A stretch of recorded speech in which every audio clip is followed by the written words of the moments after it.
충격적인 소식입니다. 현재 일본 전역에서 고등학생들의 집단 자퇴 사태가 확산되고 있습니다. 기숙사를 떠나 거리로 나선 이 학생들이 외치는 구호는 우리는 더 이상 거짓말에 속지 않겠다입니다. 놀라운 점은 이 자퇴 사태가 단순한 반항이 아닌 일본 교과서의 역사 왜곡에 대한 항의라는 사실입니다. 문제의 발단은 시부야의 한 고등학교의 한국 방문 프로그램이었습니다. 이 짧은 여행이 수많은 일본 청소년들의 역사 인식을 뒤바꿔 놓았고 지금은 정부를 향한 대규모 진실 요구 운동으로 발전하고 있습니다. 대체 한국 방문에서 무슨 일이 있었던 건지 그 충격적인 이야기를 지금 시작합니다. 사연 시작 전 구독과 좋아요 부탁드립니다. 감사합니다. 저는 도쿄 시부야구에 살고 있는 고등학교 2학년 나카무라 유키라고 합니다. 평범한 학생이었던 제 일상이 어느 날부터 갑자기 변하기 시작했어요. 우리 반에서 요즘 가장 인기 있는 활동은 한글로 자신의 이름을 만들어보는 거였습니다. 처음엔 그저 지나가는 유행이려니 했는데 어느새 교실 구석구석에서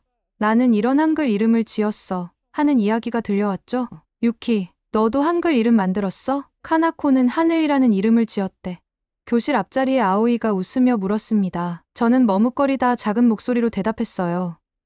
아직 한글을 잘 모르겠어. 그 순간 교실이 갑자기 조용해졌습니다. 몇몇 친구들이 서로 눈빛을 교환하더니 키득거리기 시작했어요. 가슴이 철렁 내려앉았습니다. 제가 뭔가 크게 잘못한 것 같은 기분이 들었죠. 아직도 한글 몰라? 요즘 누가 한글을 모르니? 반 인기녀 에리카의 날카로운 지적에 얼굴이 화끈거렸습니다. 그날 이후로 점심시간마다 친구들은 자연스럽게 한국 드라마 이야기를 나누거나 K-POP 춤을 따라 추기 시작했어요. 교실 한쪽에선 누군가 한글로 친구 이름을 적어주며 웃음꽃이 피었습니다. 저만 그 원밖에 있는 것 같았죠. 집에 돌아와 침대에 누워 천장을 바라보며 생각했습니다. 이대로는 안 돼. 자리에서 벌떡 일어나 스마트폰을 집어들고 한글 학습 앱을 찾아 다운로드했어요. 화면에 나타난 기하학적인 모양의 글자들이 낯설게 느껴졌습니다. 그런데 설명을 읽어보니 놀랍게도 한글은 단 24개의 기본 글자로 이루어져 있다고 했어요. 정말 이렇게 간단해? 매일 밤 이불 속에서 손전등을 켜고 한글을 익히기 시작했습니다. 처음엔 기역, 니은, 디귿과 같은 자음을 외웠고 이어서 아야, 어와 같은 모음도 배웠어요. 신기하게도 며칠 지나지 않아 간단한 단어를 읽을 수 있게 되었습니다. 안녕, 사랑, 친구. 마치 비밀 코드를 해독하는 것 같은 즐거움이 있었죠. 그러던 어느 날 교실에 들어서자 담임 선생님께서 커다란 포스터를 들고 계셨어요. 올해 수학여행 장소를 결정할 시간이 되었다고 합니다. 선생님은 우리에게 미국, 호주, 한국 중에서 투표하라고 하셨죠. 저는 심장이 쿵쾅거리는 걸 느꼈습니다. 한국이라면 투표 결과 압도적으로 한국이 1위였습니다. 에리카와 몇몇 친구들은 왜 선진국인 미국 안 가고 한국이야? 며 불만을 터뜨렸지만 대세를 거스를 순 없었죠. 담임 선생님은 한국은 IT와 문화 분야에서 이미 세계적인 나라라며 설명하셨어요. 그 말씀에 교실이 다시 술렁이기 시작했습니다. 집에 돌아와 스마트폰을 들여다보며 조용히 웃었어요. 이제 한글로 유키를 쓸 수 있게 되었거든요. 더 나아가 한국 지하철 앱과 지도맵도 다운로드했습니다. 앱 내의 한글을 읽으며 가슴이 설렜어요. 곧 진짜 한국을 볼 수 있겠구나. 저는 그날을 아직도 생생히 기억합니다. 인천공항에 도착했을 때의 그 짜릿한 느낌을요. 비행기에서 내린 우리 반 친구들은 두 눈이 휘둥그레져서 공항 내부를 바라보고 있었습니다. 나리타 공항도 좋지만 인천공항은 또 다른 차원의 세련됨을 느낄 수 있었어요. 옆에 있던 다이스케가 여기 진짜 깨끗하다라고 중얼거렸습니다. 에리카는 아무 말도 하지 않았지만 그녀의 입이 살짝 벌어진 것을 보니 놀란 것 같았죠. 로비에서 로밍센터에 줄을 서서 와이파이 에그를 대여했어요. 담임 선생님께서는 이 기기가 한국 전역에서 초고속 인터넷을 제공하며 일본 로밍보다 훨씬 저렴하고 빠르다고 설명했습니다. 서울 시내로 향하는 리무진 버스에서 창밖으로 펼쳐지는 풍경이 신기했습니다. 고층 아파트들이 질서정연하게 늘어서 있었고 그 사이로 푸른 산들이 보였어요. 에리카가 여기 좀 시골스러운데? 라고 작은 목소리로 말했지만 한강을 건너자 그녀의 표정이 변했습니다. 강변의 아름다운 모습에 모두가 감탄했어요. 숙소에 짐을 풀고 첫 일정으로 지하철을 타보았습니다. 지하철역은 깨끗하고 체계적이었어요. 무인 발권기에서 티머니 카드를 구입하는 과정에서 저는 한글을 읽을 수 있다는 사실에 은근히 자부심을 느꼈습니다. 반에서 조용한 미카가 유키는 한글을 배웠구나. 나도 좀 알려줘라고 다가왔어요. 지하철에 탑승하자 천장에 디지털 시간표가 눈에 들어왔습니다. 다음 역까지 초 단위로 표시되고 지하철 내에서도 와이파이가 완벽하게 되는 점이 놀라웠어요. 에리카는 일본보다 더 좋아 보이는데 라고 작은 목소리로 중얼거렸습니다. 저녁 식사 전 자유시간이 주어졌을 때 대부분의 친구들은 명동으로 향했지만 저는 다른 길을 선택했어요. 진짜 한국인들의 일상이 궁금했거든요. 그래서 지도 앱을 열어보고 근처의 서울시립도서관을 찾아 발걸음을 옮겼습니다. 도서관으로 향하는 길, 골목마다 깔끔한 쓰레기통과 분리수거함,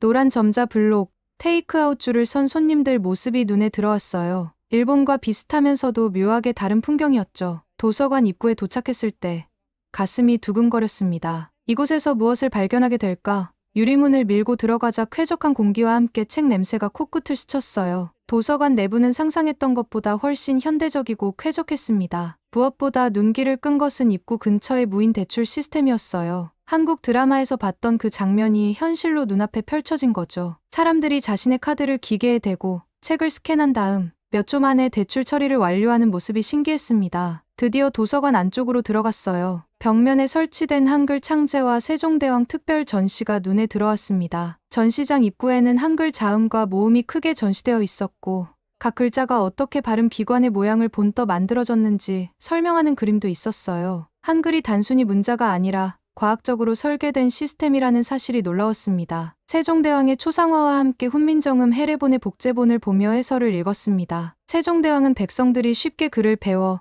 지식에 접근할 수 있도록 한글을 만들었다고 했어요. 백성을 위한 글자, 누구나 쉽게 배울 수 있는 문자, 그 문구가 제 마음에 깊은 울림을 주었습니다. 우리 일본의 히라가나, 가타카나, 한자로 이루어진 복잡한 문자 체계와는 대조적이었어요. 한글은 단 24개의 기본 글자로 모든 소리를 표현할 수 있다니 그 효율성과 민주적 가치에 감동했습니다. 체험 코너에서 붓펜으로 유키라는 제 이름을 한글로 써보았어요. 첫 시도치고는 꽤 잘 쓴 것 같아 내심 뿌듯했습니다. 시간 가는 줄 모르고 전시를 보다가 문득 시계를 보니 자유시간이 거의 끝나가고 있었어요. 출구 근처에서 한 할아버지가 어린아이들에게 한글을 가르치는 모습이 눈에 들어왔습니다. 세종대왕님께서 백성을 위해 만드신 글자란다. 누구나 하루만 배우면 읽을 수 있지. 할아버지의 말씀이 들려왔어요. 제가 한글을 독학했던 경험과 겹쳐지면서 그 말이 더욱 와닿았습니다. 숙소로 돌아가는 길, 머릿속은 온통 세종대왕과 한글에 대한 생각으로 가득 찼어요. 일본에서는 배울 수 없었던 새로운 관점, 문자가 가진 철학적 의미에 대해 생각하게 되었습니다. 글자 하나에도 이런 깊은 배려와 과학적 설계가 담겨 있다니 정말 놀라웠어요. 호텔 로비에서 친구들을 만났습니다. 에리카와 다른 친구들은 명동에서 쇼핑한 화장품을 자랑하고 있었어요. 유키, 너는 어디 갔었어? 질문에 솔직하게 대답했습니다. 도서관에 갔었어. 한글에 대한 특별 전시를 봤는데 정말 감동적이었어. 도서관이라고? 와, 유키 너 진짜 특이하다. 수학여행 와서 도서관을 다니다니. 에리카가 놀란 표정으로 말했습니다. 몇몇 친구들이 키득거렸지만 의외로 다이스케와 미카는 관심을 보였어요. 한글에 대한 전시라고? 어떤 내용이었어? 미카가 물었습니다. 저는 도서관에서 본 것들, 특히 세종대왕이 백성들을 위해 한글을 만들었다는 이야기를 열정적으로 설명했어요. 제 이야기를 들으며 미카의 눈이 점점 커졌습니다. 그녀도 뭔가 감동받은 것 같았죠. 그런 깊은 철학이 있었다니. 나는 몰랐어. 미카가 진심으로 말했습니다. 저녁 식사는 한국의 전통 음식점에서 했어요. 불고기, 된장찌개, 각종 반찬들이 테이블 위에 가득 차려졌습니다. 친구들은 처음 보는 음식에 호기심 가득한 표정으로 젓가락을 들었어요. 저는 김치를 맛보고 그 독특한 매운맛에 놀랐지만 의외로 맛있었습니다. 식사 중에 문득 궁금한 점이 생겼어요. 오늘 도서관에서 보고 느낀 것들이 계속 머릿속을 맴돌았거든요. 여러분, 우리나라에는 왜 이런 게 없는 걸까? 저는 조심스럽게 물었습니다. 뭐가? 다이스케가 물었어요. 그러니까 모든 사람이 쉽게 배울 수 있게 만든 문자 체계 같은 거. 우리는 히라가나, 가타카나, 한자까지 배워야 하잖아. 너무 복잡하지 않아? 테이블이 순간 조용해졌습니다. 에리카가 목을 가다듬더니 말했어요. 우리는 원래 더 우아하고 전통 있는 나라야. 복잡한 만큼 깊이가 있는 거지. 그 말에 대부분의 친구들이 고개를 끄덕였습니다. 하지만 저는 뭔가 석연치 않은 느낌이 들었어요. 근데 왜 한글은 24글자로 누구나 배우게 만들었을까? 너무 감동이었어. 글자에도 철학이 있다는 게 놀라웠어. 제 질문에 담임 선생님께서 끼어드셨습니다. 유키, 문화마다 역사적 배경이 다르니까 그런 차이가 있는 거야. 내일은 더 많은 곳을 둘러볼 예정이니 잘 자야 해. 선생님의 말씀으로 대화는 자연스럽게 마무리되었지만 제 마음속 질문은 계속 남아 있었습니다. 정말 단순히 문화적 차이인지 아니면 더 깊은 이유가 있는 건지 그날 밤 호텔 침대에 누워 생각했어요. 다음 날 아침, 일정은 경복궁 관람으로 시작되었습니다. 웅장한 궁궐 건축물에 모두가 감탄했어요. 특히 수백 년 전에 지어진 건물들이 이렇게 정교하고 아름답다는 것이 놀라웠습니다. 가이드 선생님의 설명에 따르면 경복궁은 여러 차례 파괴되었다가 복원된 역사를 가지고 있다고 해요. 일제강점기 때 많은 궁궐 건물들이 훼손되거나 철거되었습니다. 지금 보시는 건물 중 상당수는 해방 후에 다시 복원된 것입니다. 가이드의 설명을 듣는 순간 이상한 기분이 들었어요. 일제강점기라는 단어가 머릿속에 맴돌았습니다. 일본 학교에서는 그 시기에 대해 자세히 배우지 않았거든요. 단지 일본이 한국을 통치했던 시기라고만 간략하게 언급했을 뿐이었죠.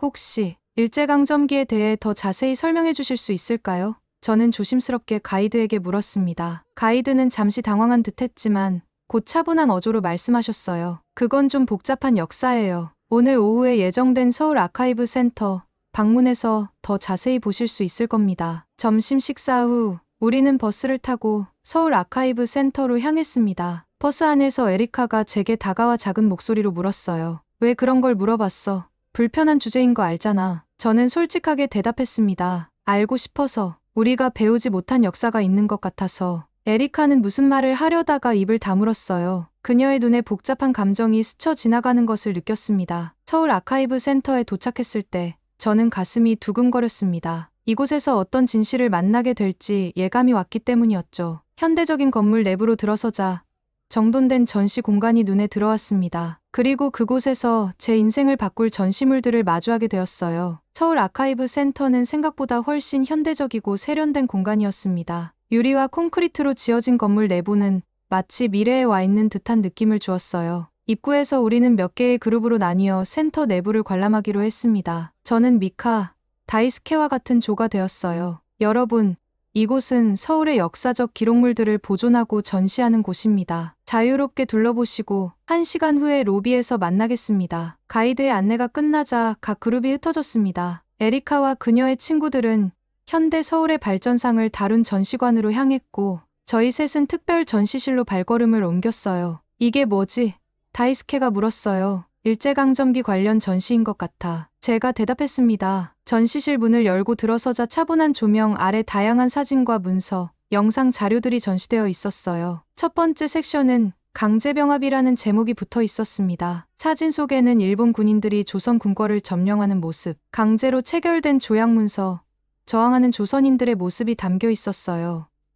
이건 우리가 학교에서 배운 것과 달라. 미카가 작은 목소리로 말했습니다. 다음 섹션은 창씨개명이라는 제목이었어요. 전시 설명에 따르면 일본은 조선인들에게 자신의 성과 이름을 일본식으로 바꾸도록 강요했다고 합니다. 한 흑백 사진에는 긴 줄을 서서 관청에 이름을 등록하는 조선인들의 모습이 담겨 있었어요. 그들의 표정은 굳어 있었습니다. 이게 정말이야?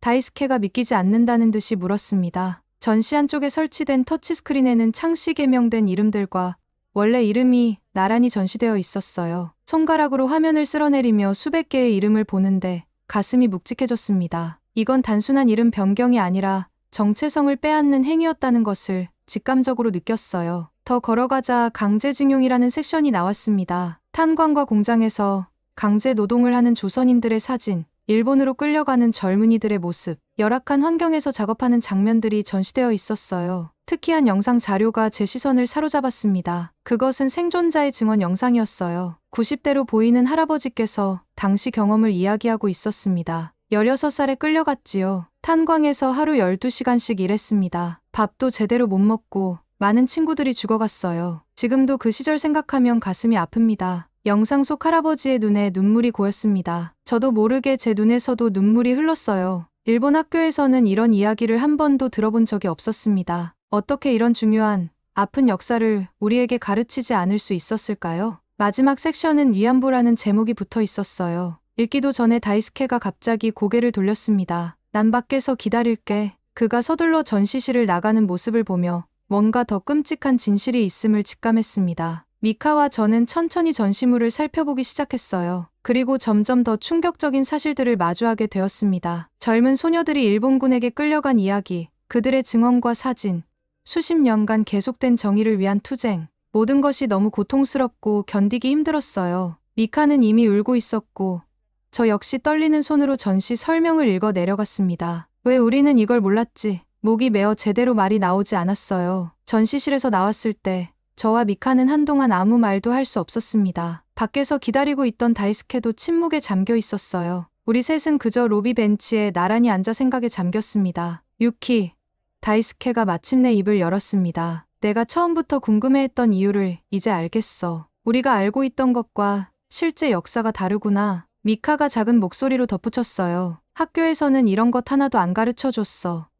왜지? 그 질문에 저는 대답할 수 없었습니다. 그저 마음속에 커다란 구멍이 뚫린 것 같은 느낌만 들었어요. 지금까지 알고 있던 역사가, 배워온 지식이 불완전하다는 사실이 너무나 충격적이었습니다. 로비에 모였을 때 에리카와 다른 친구들은 여전히 수다를 떨며 즐거워 보였어요. 그들은 현대 서울의 발전상, 케이팝 문화 전시관 등을 둘러봤다고 했습니다. 하지만 저희 셋은 완전히 다른 경험을 했기에 그 대화에 쉽게 끼어들 수 없었어요. 호텔로 돌아가는 버스 안에서 에리카가 제 옆자리에 앉았습니다. 왜 그렇게 심각해? 재미없었어. 그녀가 물었어요. 저는 잠시 망설이다가 솔직하게 말했습니다. 일제강점기 전시관을 봤어. 우리가 학교에서 배우지 않은 역사야. 에리카의 표정이 굳었습니다. 그녀는 창밖으로 고개를 돌리며 말했어요. 그런 불편한 옛날 이야기는 잊어버려. 그냥 재미있게 여행하자. 그 말에 갑자기 화가 치밀었습니다. 어떻게 이런 중요한 역사를 그냥 불편한 옛날 이야기라고 할 수 있을까요? 하지만 더 이상의 논쟁은 피하고 싶어서 조용히 창밖을 바라보았어요. 호텔 방으로 돌아와 침대에 누워도 잠은 오지 않았습니다. 천장을 바라보며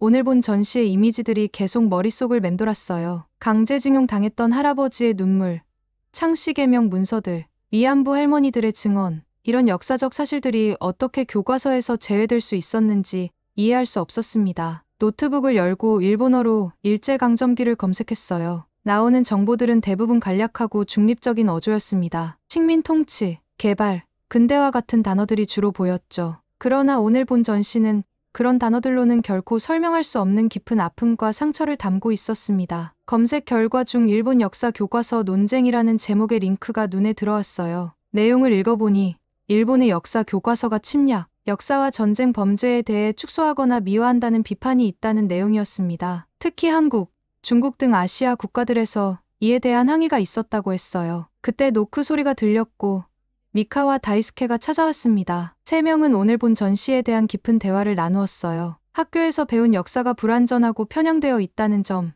다른 나라의 시각으로 본 역사가 어떻게 다른지, 그리고 우리가 이제 어떻게 해야 할지에 대해 이야기했습니다. 우리는 더 많은 진실을 알아야 한다는 데 의견을 모았어요. 다이스케는 양국의 역사를 다룬 다양한 책을 읽어볼 계획이라 했고, 미카는 한국에서 일했던 경험이 있는 할머니에게 이야기를 들어볼 생각이라고 했습니다. 저는 우리가 여기서 본 것, 느낀 것, 배운 것들을 기록하고 다른 사람들과 나누고 싶다고 말했어요. 대화는 깊은 밤까지 이어졌고 우리 셋은 한 가지 약속을 했습니다. 진실을 외면하지 않고 더 넓은 시각으로 세상을 바라보며 서로의 노력을 지지해주기로요. 학교에서 배운 지식의 경계를 넘어 스스로 진실을 찾아 나서는 이 경험은 두렵지만 동시에 해방감을 주었습니다. 다음 날은 수학여행 마지막 날이었어요. 공식 일정은 롯데월드 놀이공원 방문이었습니다. 대부분의 친구들은 신나게 놀이기구를 탔지만 우리 셋은 조용히 공원 한쪽에서 앞으로의 계획에 대해 이야기를 나눴어요. 저녁 숙소에서 짐을 싸면서 창밖의 서울 야경을 바라보았습니다. 불과 며칠 전의 저와 지금의 저는 완전히 달라져 있었어요. 한글을 배우고 싶었던 평범한 일본 여고생에서